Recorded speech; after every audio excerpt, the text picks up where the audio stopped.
dead. Trap y mây ngã dù cơn máu vẫn xiêm ca đất đang dình siêu lâu and vây ca phố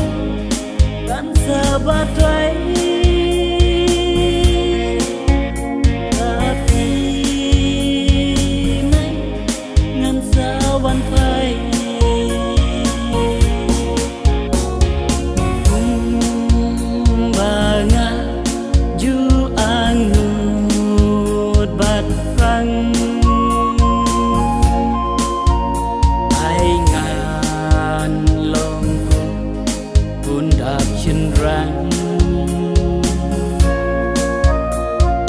ngắm qua ban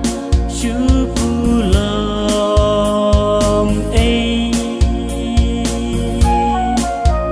hát ba tan im hasla berthei trap y mây ngã dù cơn máu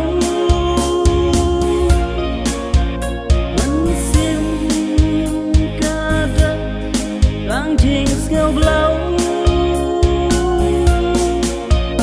and vây ca phố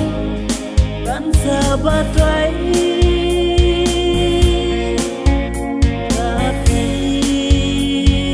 mây ngan sawan phai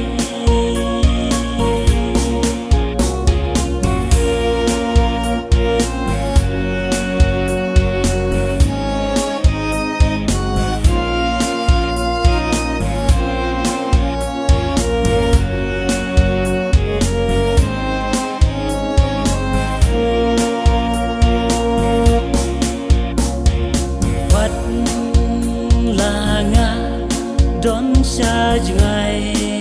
na pi mây and vây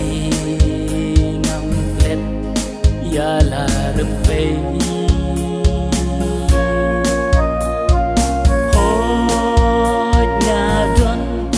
ký lộc từ hay